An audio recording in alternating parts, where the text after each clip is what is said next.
Welcome to another installment of Standard Deviation. My name is Yves. Hey, hello, how are you? And Happy New Year. So just to give you a quick refresher about me, because it's been a minute, I'm a nurse by trade with a specialty in maternal child health. But I'm also an advocate for integrative health, wellness, and healing. And lastly, I'm an intuitive reader, and I strive to use that gift along with my nursing knowledge to address the root causes of disease in order for your healing journey to be a productive one. So hopefully by the time this episode goes live, it will be January 30th, which happens to be my brother's 50th birthday. He made his transition last summer, and adjusting to this new kind of normal has been one of the most challenging for me.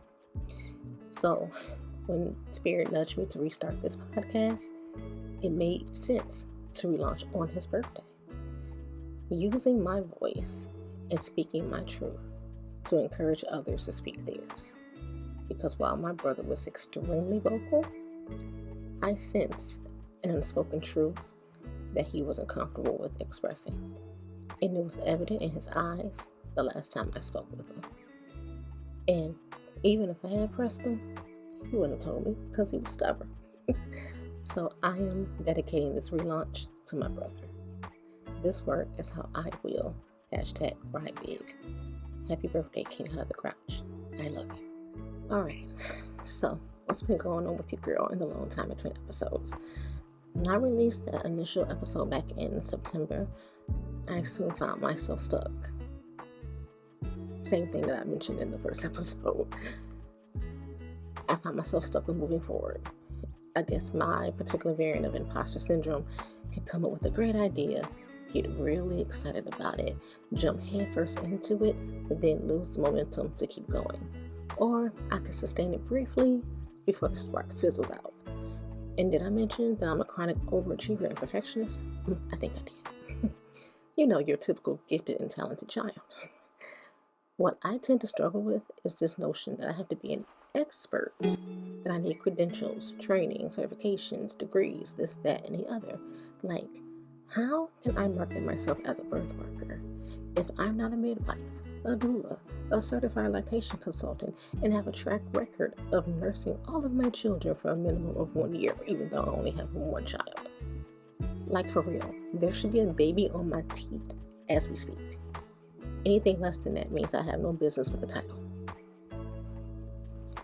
Because folks be out here defrauding the masses, giving piss poor counsel and setting people up for failure. Just listen to anything from the manosphere.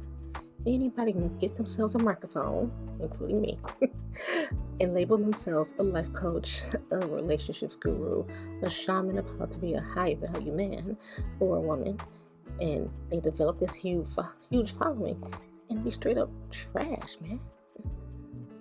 I'm not naming names, but I know you can think of at least one. And since I'm not naming names, you can name names. So drop in the comments, because I'm petty like that. So what's different? What makes this round the round that goes the distance? What has transpired that has gotten me out of my head and out of my own way? Well, one decision I made was one that was made 8 years ago, shortly after my ex and I separated, when I decided that I'll commit to the process of healing, no matter how long it took, that I was going to do whatever necessary to get to the root of where I went wrong, because I was broken, had no sense of identity, and couldn't differentiate my original thoughts from the voices of others who had either abused me, been emotionally unavailable, or were just simply pushing their own agendas. All I was certain of was that 1, I could not afford to recover again, and 2, I would not put my child at risk of needing to recover. And I made steady progress until 2020, right as the pandemic hit. And then I stalled and began to really struggle with depression and anxiety. You know, I continued to make an effort, and therapy was and still is my go-to. It's the best tool in my arsenal. Still, I hit this mental plateau and experienced a series of relational, financial, career, and mental setbacks. Some in the spiritual world will call it a dark night of the soul. I call it a train wreck, carrying a dumpster fire full of shit.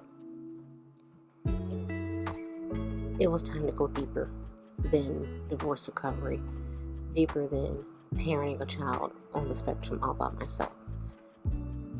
That meant brutal honesty with myself about my experiences from growing up and how I navigated relationships, the workplace, religion, my role within my family, food, money, sex, sexuality, parenting, etc. And part of that brutal honesty is calling my life experiences exactly what it is. Being honest, it is calling it a thing. And I needed to stop dumbing shit down and referring to those adverse experiences as watered down euphemisms. I had minimized and normalized some really fucked up behaviors and situations and developed several negative thought patterns and behaviors as a result. And I didn't recognize the depths and the severity of my pain because everyone else around me also ignored, dismissed, and dumbed down their own. So I just normalized suffering and just existing as it was all I had been exposed to. And in mid-2022, I got to the point of burnout. I realized that I was at risk of stroking out at 42 years old. And that was enough to get me over the plateau. So I prioritized and added to my healing journey. The first step was to quit that job that I had at the time, because had I stayed, I for sure would have had that stroke or a heart attack. I began utilizing alternative modalities like somatic experiencing, doing intentional shadow work, using tarot not as a means of fortune telling or predicting the future, but as a tool of self-development and reflection. Also looking into the generational wounds that had been passed down my family line. So here I am, striving to be healed, hydrated, and healthy. And I also decided to shift my focus away from becoming an expert, which can be challenging as a nurse, because the more credentials behind your name, the more likely you are to be considered qualified. So instead of focusing on how many letters of the alphabet I can string behind my name, I'm giving more weight to becoming a resource in the community and an advocate for an inclusive approach to health that begins with addressing the root cause of that disparity, of that chronic condition, that stuckness that holds us back, while also providing that safe space for healing to take place. I was focusing on the word expert, which was basically another form of feeling like I had to have perfection in order to be effective. And when my mindset began to shift, I was able to pick back up again and relaunch. So I came across a post on YouTube from one of the many people I follow. This person's name is Patrick Tien. I hope I said that right. Sorry, Mr. Tien, if I butchered your last name. But he is a licensed independent clinical social worker. I had to write that down, so I'm going to respect this man's credentials from one health professional to another. But independent clinical social worker, and he specializes in childhood trauma and toxic family systems. I will leave his information to his channel in the show notes and in the comments, so that way you can check him out and see for yourself. I'm kind of like standing this dude right now. Okay. I tend to fall down many a YouTube rabbit hole, so I honestly cannot tell you how I landed on his channel, but I am so glad I did. Before I started watching his content, I would describe my family as one that exists on sarcasm, roasting, profanity, and outside babies. And within the context of my immediate family, we were all islands unto ourselves. Therapy taught me that one right there. That was an aha moment. But traumatic, toxic, nah. So yeah, I'm scrolling through YouTube as I usually do, while doing something else at the same time. And I came across a post that said, toxic family systems expect children to be amazing without giving them any help. Let me tell you how that shit hit my spirit so deep on the inside. This man preached an entire sermon in 13 words. I mean, like, come on, just open the door of the church. Deacons gather around the altar, start singing Come to Jesus, and pull out that metal folding chair. Because surely there must be one. I am the one. So,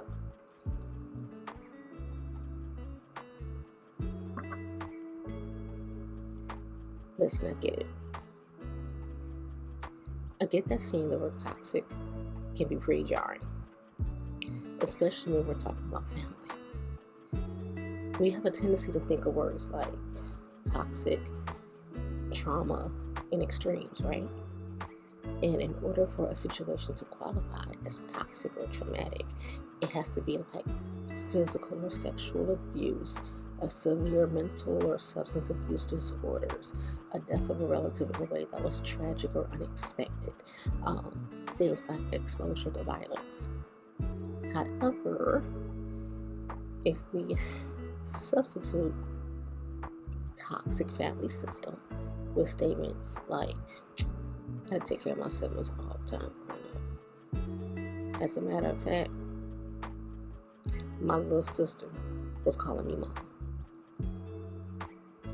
Or, my folks should have gotten divorced. All of these are not statements made by me. It was just examples. I promise. Or, oh my God. My daddy would always fuss at me about my grades. Or, my hair. Or would say something about my weight. And then he or my mama or my grandma or whoever, they were always comparing me to cousin Lisa or my big brother so-and-so because he was this and that and I could not be blah, blah, blah. So, with that being said, the statement about expecting greatness in children as if they come out the womb as tiny adults starts to make a bit more sense when it's reframed like that. Because when these behaviors are all of you know, we believe it's normal, or not nearly as bad as that classmate who had to go into foster care because the mama was on drugs and the daddy was in jail. Or if your mama wasn't Penny's mama from Good Times, then your childhood was decent. It was alright. You turned out just fine. And I get that. Still, I'm going to do another story time with you, just like I did in episode 0.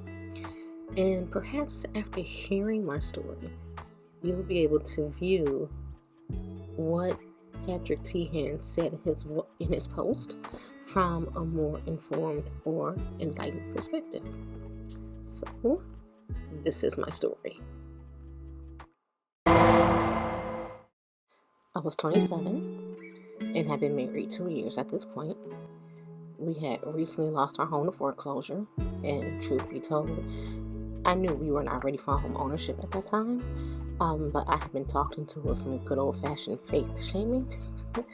You see, at that time, I was really in the thick of it, and it being the fog, or fear, obligation, and guilt. I hadn't realized yet that I was in an abusive marriage and that manipulation, deceit, gaslighting, guilting, shaming, using the Bible to justify his behavior and evade accountability was his MO. I had also lost my job due to corporate restructuring, and he was unemployed due to stress. So we relocated to Indianapolis seeking better opportunities because it was a bigger city than the one we were living in before. Not Detroit, by the way. But one weekend I did come home to Detroit alone to gather some of the things that had been left behind at my parents' house. And I don't recall exactly what set my father off, and it wouldn't be the first time he would voice his opinion of what he thought of my husband. I tried to defend myself and defend my marriage and defend him, but my daddy wasn't having none of that shit. None of it. He went on and on about how the man was this and he was that and this, that, and the other, and basically just said dude was trash. And then he said that he expected better, and then proceeded to inform me that he thought that I was a disappointment. And I was gutted. He carried on for a few more minutes until he finally stopped, probably tired himself out, and he left the room. And I had actually planned on staying the entire weekend, but I decided to leave the next morning, and I packed as much shit as I could into that car and left, including his words from the night before.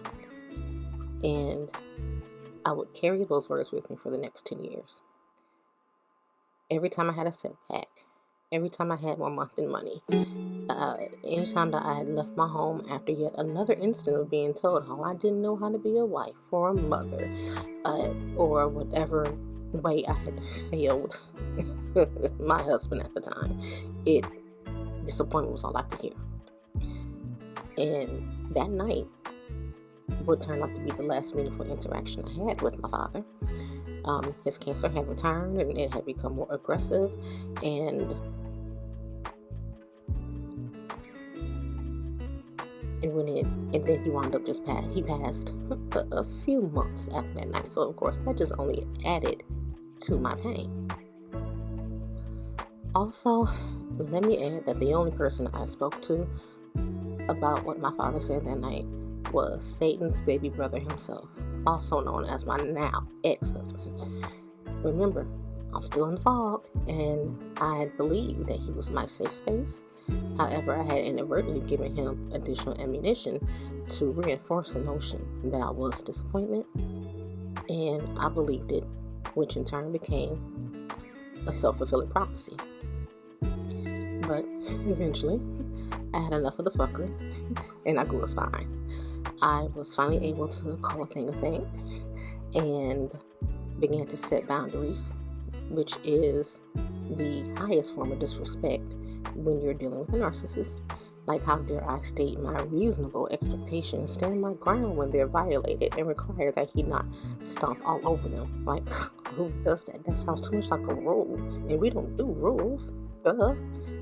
Anyways, the marriage ultimately imploded. We separated and eventually divorced.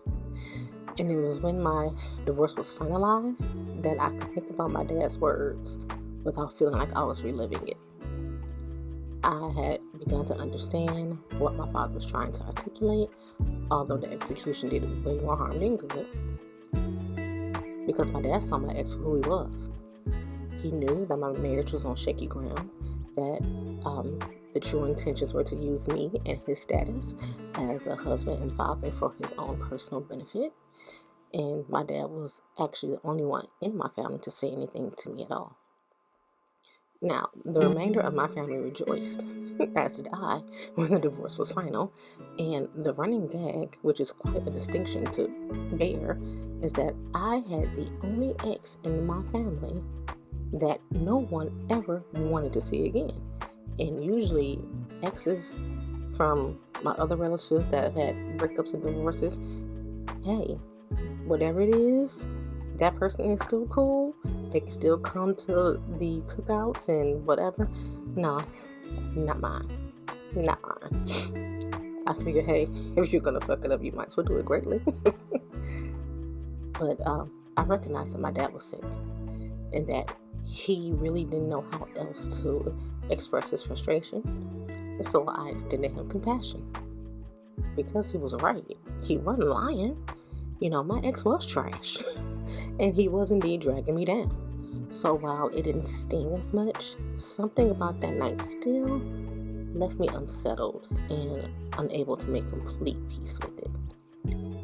I was eventually able to share the experience with others who were not my therapist or who didn't use it as a weapon against me. And while most of them were surprised at how harshly he spoke to me, they all pretty much said the same thing. Well, you know he really didn't mean it like that. Well, my fellow deviants, it actually took until last year, the year of our Lord 2022, 15 years after that night, for me to finally make peace with it. It took therapy. It took taking my healing seriously and making it a priority. It took that brutal honesty to call that experience exactly what it was and not water it down. It took having an open mind to content creators that were focused on the healing, mental health, and self-development like Patrick to me, Dr. Romney, the woke therapist, the Her Space podcast, the Therapy for Black Girls podcast, and even intuitive readers like Rosology and Chloe Taylor. I will leave all of their information in the notes and comments as well. I had to actually examine incidents from my childhood and discover the root causes of my adult behaviors, thoughts, and patterns and limiting beliefs. I was finally able to connect the dots that I wasn't a disappointment. You see, my father was a black male boomer from Mississippi who came of age in the thick of the civil rights movement.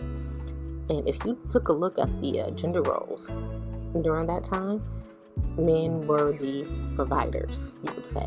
They worked and made sure the family had a roof over their heads, clothes on their backs, and food in their bellies. And my dad filled this role and then some. All of my needs were met. And yeah, I got the vast majority of what I wanted in terms of material things. So from that point of view, yeah, childhood was fine. Plus, he was funny as hell, especially when he was in the same room as his siblings. And it just became non-stop comedy. My ability to roast and be roasted is from that side of the family. However, my dad, he was what my brother and I would say called a fusser and a cusser. We was homework this one time when I was in elementary school, and he fussed at me so much I vowed to never ask him for help again. And he would come to big events like graduations, but the assemblies and all the other things, he wouldn't. Conversations with him were always pretty brief, and asking him for things usually involved him fussing for a few minutes.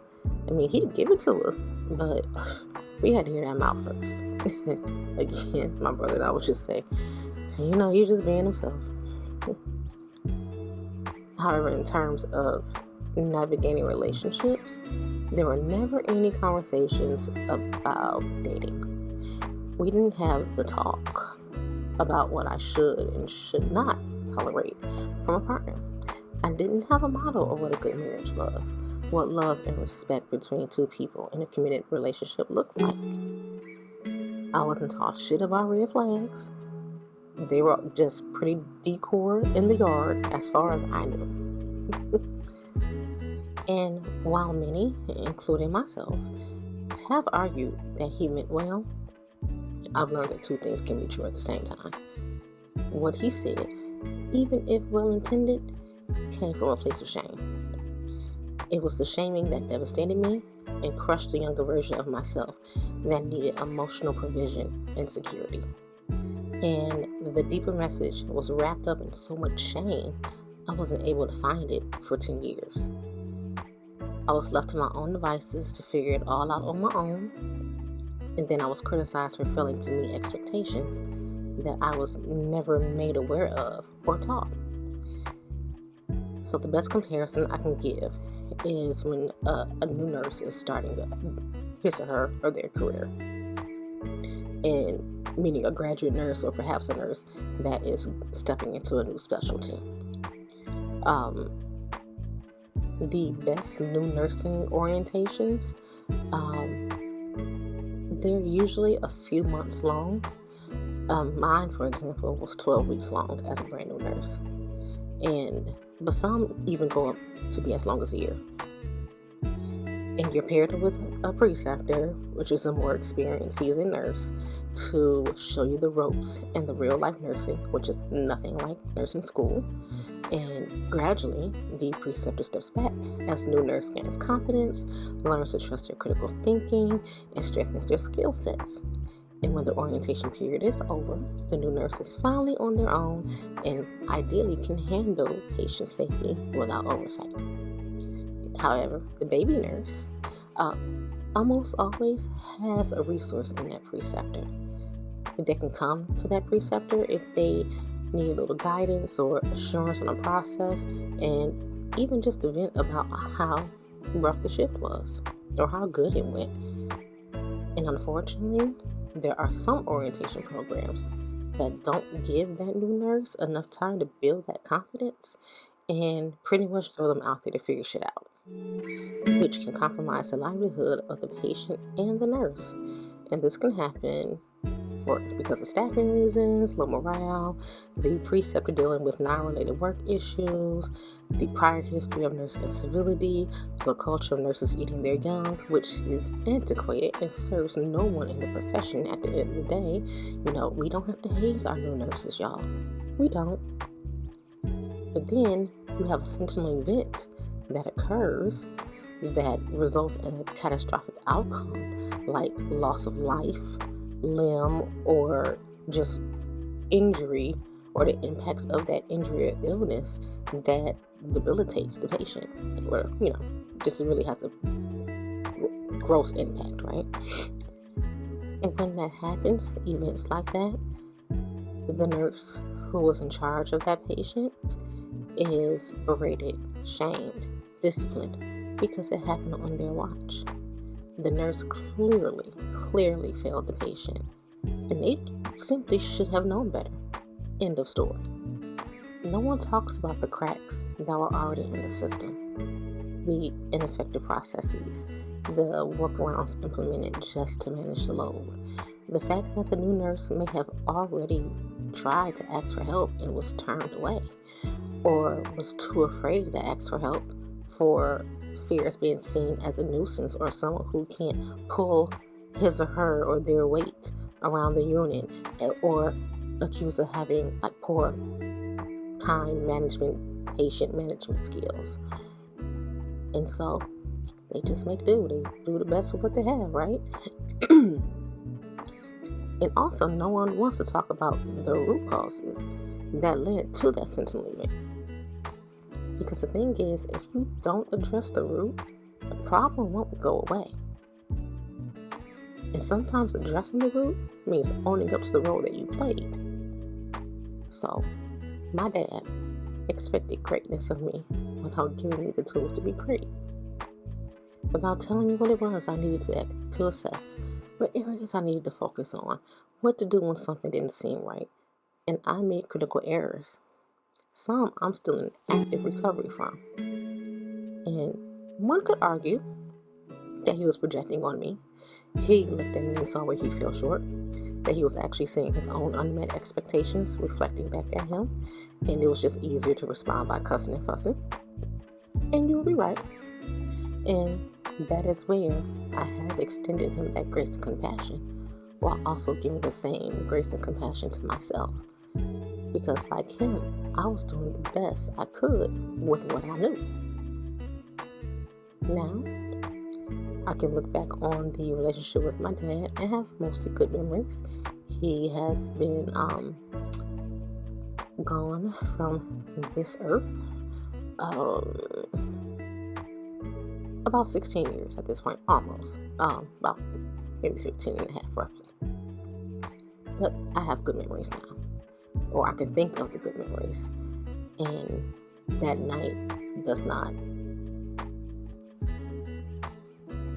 lay as heavily on me as it once did.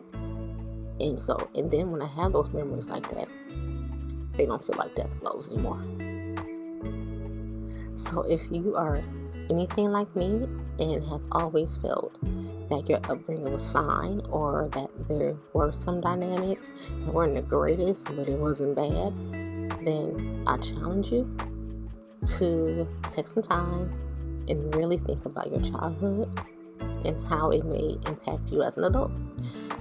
Think about the things you struggle with in adulthood and consider where that may have originated from. Is it money? Perhaps you're in a ton of consumer debt, or you just can't seem to get ahead. Somebody's always got a handout, or maybe you're the one that has the handout, even if you don't like having your handout. Do you overspend or wonder just where the fuck that bonus check or that tax refund went so fast? Or you loan out your rent money and then have to scramble at the end of the month because you didn't get paid back yet and you don't want to be evicted.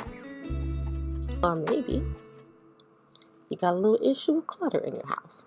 It's not messy, just clutter. It's not nasty, just clutter. Do you have casserole dishes in your cabinet that are older than you? Maybe, and they're not like antiques or anything like that. Or maybe you have silverware service for like $25, but it's just you and your dog in the house and you don't entertain that frequently. Maybe it's a closet full of clothes in 5 different sizes, but you can't part with any of it because one day you just might need it. You might go ahead and finally get to whatever that goal weight is so you could wear all those clothes that's been sitting in your closet for years, or maybe in your spare room closet or in the basement. How about finding that you always compare yourself to others? And if you're in a situation that's distressing, maybe you dismiss how you feel or downplay how you feel, saying things like you blame it on you being just too sensitive or maybe in your feelings. Or if someone approaches you with a conflict, how do you respond to it?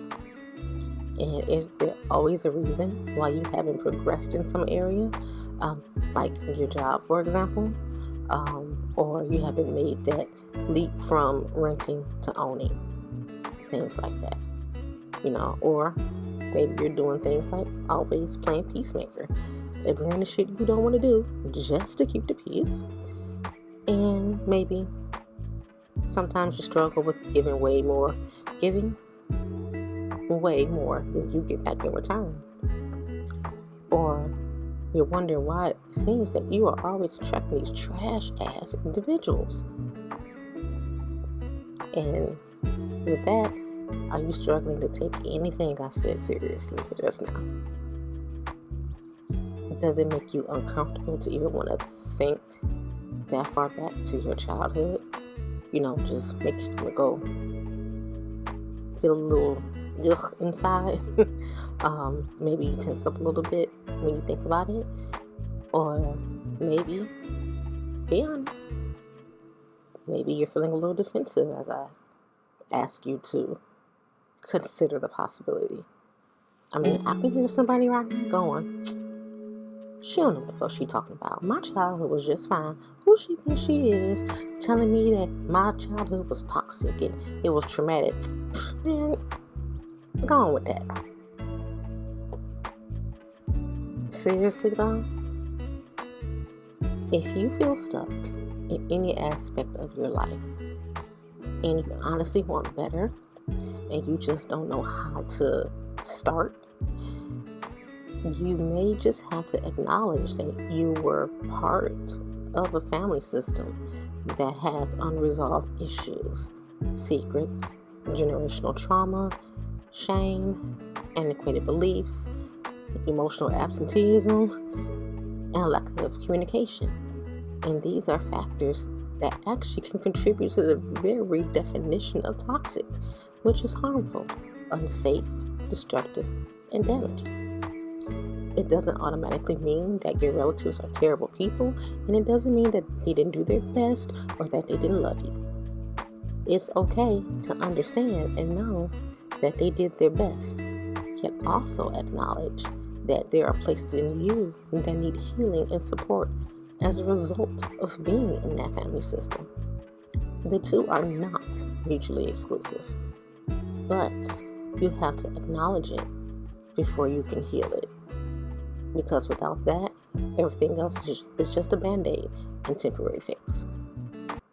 Okay, fellow deviants, let's move it right along into the next segment. This has been something I have been wanting to do for quite some time. So You may be familiar with Reddit and topics such as Am I the Asshole, or Entitled People, or Just No Meal, which is from Mother-in-Law, one of my personal favorites. These posts are popular to the point where many content creators narrate these stories and give their opinions, and the community responds in kind. And these narrations are usually on YouTube or TikTok. Then you have Six Brown Chicks, that blog, and Steve Harvey's Strawberry Letter, where some poor unfortunate soul has asked for advice. So I figured, why not give my take on some of these situations and offer my thoughts, even though I was never asked. So you have to let me know what you think of this additional content, because it's nice to mix it up. So for this segment, I decided to pick a recent Strawberry Letter. I am not the biggest fan of this Steve Harvey morning show or this particular segment. My mama listens faithfully in the mornings, and since she's my roommate, I do hear it, and it usually becomes background noise until something is said that I find to be problematic, and it usually happens during the Strawberry Letter. Alright, so just let's get into it. I'm going to read it straight through and then break it down. Subject: whose side is he on? My husband and I bicker a lot, and he repeats things to his mama and daddy, and they judge me from what he's told them. Over the holidays, we went to his parents' house in Ohio. Why is that important? I don't know. Sorry. And I was miserable the entire time because his mom is a trip.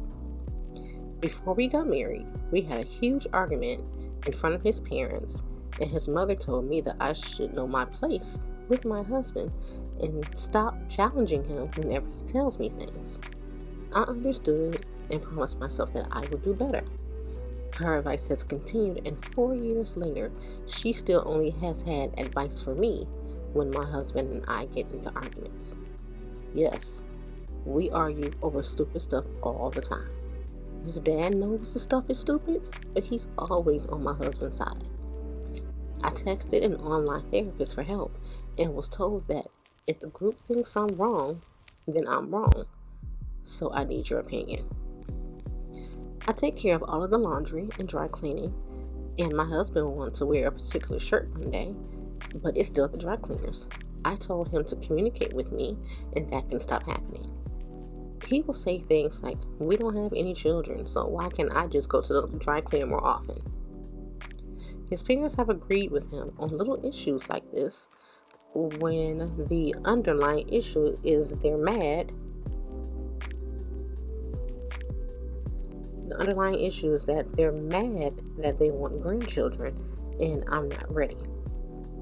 I'm not having a baby with a man that talks down to me and picks fights over petty BS. When his mom talks to me crazy and I tell her to watch her tone, he sides with her. I don't have my family in our personal affairs, so why can't he keep them out of our business? This lady has a husband problem. She also has a me problem. It's a husband problem because this man baby is running to his mama every time his wife disagrees with him. And mama can't believe that this woman has the audacity to disagree with her baby. And it sounds as if there is a dynamic that the husband can do no wrong in the parents' eyes. He's never been told no. He's been allowed to stomp on boundaries with no consequence. He probably doesn't even know the definition of a boundary. And his bad behavior has just pretty much been tolerated throughout his whole life. And so he sees his wife's difference of opinion as defiance, challenging, and not letting him be a man, putting his foot down, because he's the man. And anything other than blind obedience is viewed as an unwillingness to submit. Yeah. And his dad may very well have modeled this same behavior with the mother. And I'm actually curious to know if there are any other siblings in this family. If there were any girls, for example, if there was a scapegoat / golden child dynamic going on, favoritism, things like that, regardless of gender of the siblings. But the wife is not without fault here, because she goes there right along with him with the arguing in front of the family. And she's not setting boundaries with the husband or the mother-in-law. I mean, like, why? What, girl? Why are you arguing with this man in front of his people? Come on now. For real? Don't do that. And the family is just eating it up. And so the response to the mother-in-law is just to tell her to watch her tone. Now, I don't particularly find that to be problematic because sometimes you just have to match energy. You know, folks gonna come at you crazy only so many times before you respond in time. And then it's all shock, Pikachu face when you do. But you've been acting crazy to me. Make it make sense. So that's my hot take. Now I turn it over to you. She didn't ask you either, but tell her your thoughts anyway. And I would love to hear what you think, not just about the letter, but also my thoughts and what you thought of the segment, even if you disagree. Your perspective just may be the thing that's needed that will help someone else out in a similar situation. And I think this would be a really interesting dialogue, so I would love to hear some feedback. I've been debating on doing this before I started recording, and so I decided to go ahead and jump in before we conclude for the day, or the evening, or whatever it is that you're watching this. So I have a few decks. No random cocktail session. I charge for that. Anyways, but I do want to pull some affirmation cards. So I have this deck from Threads of Fate. I love Threads of Fate, by the way. Just a couple cards from that deck and then short, quick messages. And I've got 3 in mind, so just a few for each one. Hopefully it'll encourage you. I'll give you a little extra motivation to get through your day, your week, your month.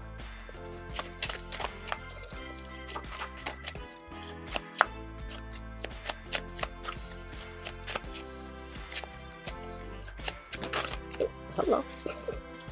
Look at that, we got you. You love it when we flip out.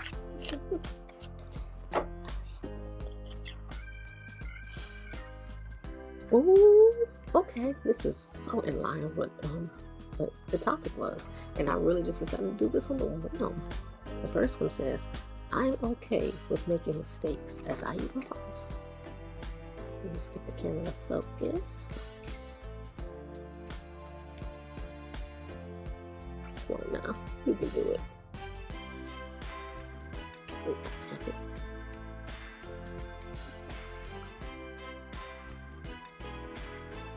Seriously.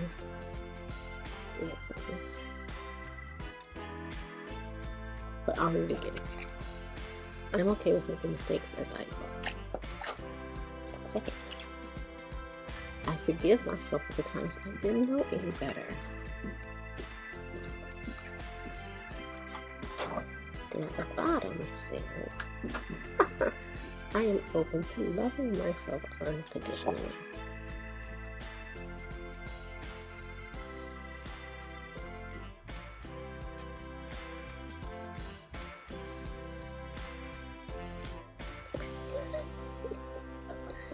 Alright, so that was the first one. And this one's called Jupiter's Tunnel. I will need to refer to the definitions because these are just like one word cards. So again, just a couple.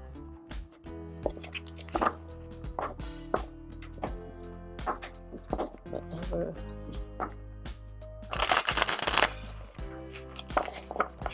Messages Spirit wants to say.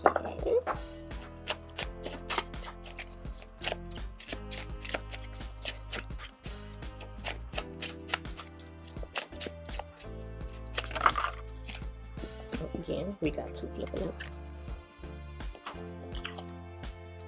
We have the word tides and we have the word ladder. Alright, so Let me look it up.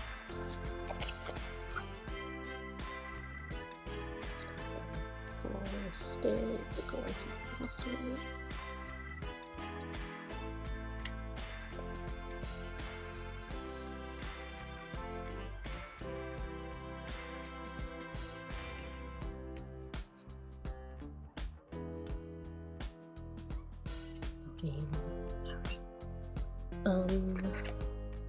Tides. TIDS.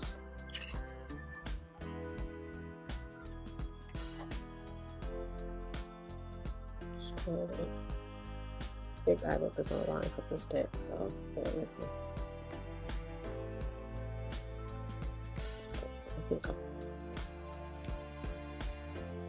Okay, and it says, tides finds us when we are fighting against the current.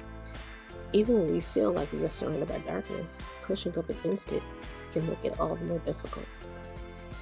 We are all programmed to find solutions. When we feel anxious or depressed, we try to fix it. When we feel fear, we try to figure out how to make it go away. And while there are always ways to work through these things, this isn't a card of submission. When we are present and accept our circumstances, things tend to get easier. Didn't I say that about everything, and I mean everything, is temporary. The tides ebb and flow, whether it is high or low tide. Even when we are at the top of life or the pits of despair, life will continue to shift and change.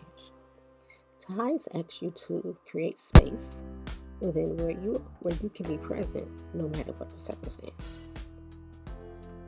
And then labyrinth, just a second.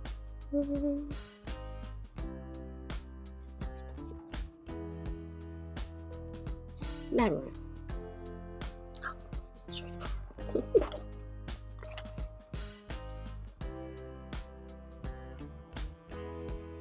Focus. This one. There we go. When we are doing this work, we can sometimes feel a need to define. We make a connection or have an epiphany, and we are able to put some pieces together. This is amazing. But there can be this desire to say, this is what it was, and I understand now. But anyone who has been doing this long enough can tell you that we will circle around the same thing many times. Yeah, that's true. And when we try to put language to it or say, I have healed that, we stifle our ability to see the bigger picture. When the labyrinth opens to you, it is a reminder that the path never ends. Don't try to modernize this work by giving it an endpoint. Embrace that this is a never-ending story, and you may find yourself going back to the same chapter many times. That is okay. Be enchanted by it instead. Underneath this deck here is the word whisper. I feel like George Michael song playing in my head.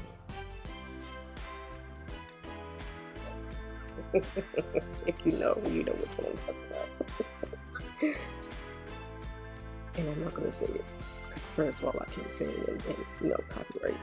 But you know which one. Go Google it when you're done watching this. Whisper. Okay, this one's short. It's your turn. Whisper. They ride on a soft breeze, dancing around clouds and trees and beings until they find you, gently curling around your ear, wrapping themselves into your hair, resting on your collarbone. These whispers from the beyond, the echo of your own divinity, finding its way back to you. Waiting for the moment when you find stillness, when the space around you is free and open, and you can hear without any interference. To be gifted with whisper is to know they are waiting for you to listen. Okay. All right, Jupiter's talking. Giving us some truth right now. And lastly, my lovely rebel deck for those of us who are more snarky. We don't want all the woo-woo stuff. We just want the truth. and the unfiltered truth.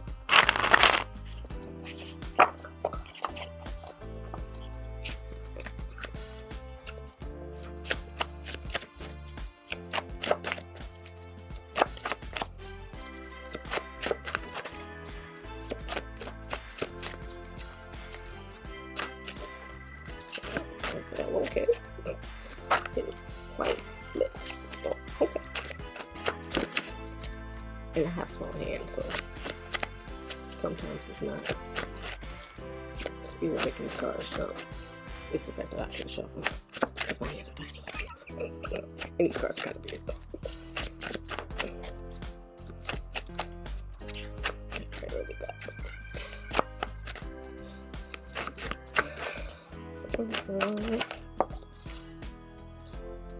That was a jumper. So we're gonna do one more, then I'll read them.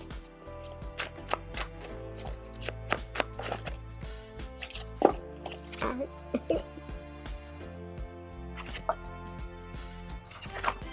Then there's the one on the bottom. I like to read how it's been. First one. Winning.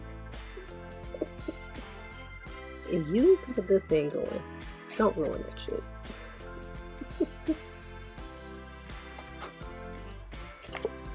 This one. It's dark and you can't see a fucking thing.